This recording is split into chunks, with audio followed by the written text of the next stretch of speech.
বিসমিল্লাহির রহমানির রহিম। আসসালামু আলাইকুম।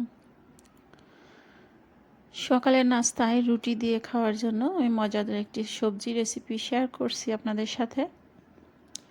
সেটা করছি হচ্ছে আমি মিষ্টি কুমড়া দিয়ে। তো ফার্স্টে হচ্ছে কিছু পেঁয়াজ, রসুন আর হচ্ছে কাঁচামরিচ কুচি, সাথে কিছু দিয়েছি হচ্ছে পাঁচফোড়ন দিয়ে কিছু সময় ভেজে নেওয়ার পরে আমি মিষ্টি কুমড়াগুলোকে দিয়ে দিয়েছি।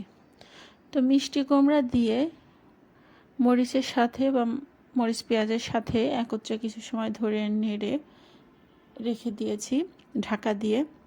তো হালকা একটু ভাপে সেদ্ধ হওয়ার জন্য। মিষ্টি কুমড়া যেহেতু একটি নরম সবজি, খুব বেশি পানি দিয়ে অনেক সময় ধরে জাল করলে কিন্তু এটার টেস্ট নষ্ট হয়ে যায়।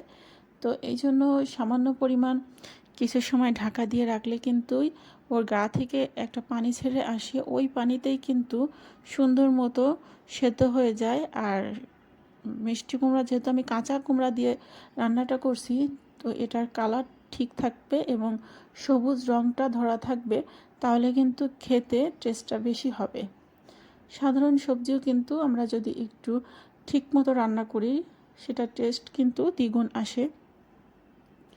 তো আমি এটার টেস্টটাকে আরেকটু বাড়ানোর জন্য আমি মাঝখান থেকে কিন্তু আপনারা দেখতে পেলেন আমি মিষ্টি কুমড়াকে একটু সরিয়ে ভিতরে যে একটু তেল দেওয়া আছে, তেলের মধ্যে আমি একটা ডিম দিয়ে দিয়েছি। তো ডিম দেওয়ার সাথে সাথে কিন্তু আমি নাড়া দিই নাই, কারণ ডিম দেওয়ার সাথে সাথে যদি আমি নাড়া দিই তাহলে দেখা যাবে ডিমটা মিষ্টি কুমড়ার সাথে একেবারে মিশে যাবে।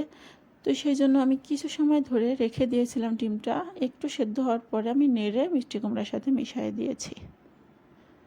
তো মিশিয়ে দেওয়ার পরে কিছু সময় ধরে মিষ্টি কুমড়ার সাথে ডিমটা ভেজে নিয়েছি। তো এরকম কুচি কুচি হয়েছে। তো রান্নাটা কেমন হয়েছে সবাই জানাবেন। সবাই সুস্থ থাকবেন, ভালো থাকবেন। আজকের এই ছোট্ট ভিডিওটি এখানেই শেষ করছি। আল্লাহ হাফেজ।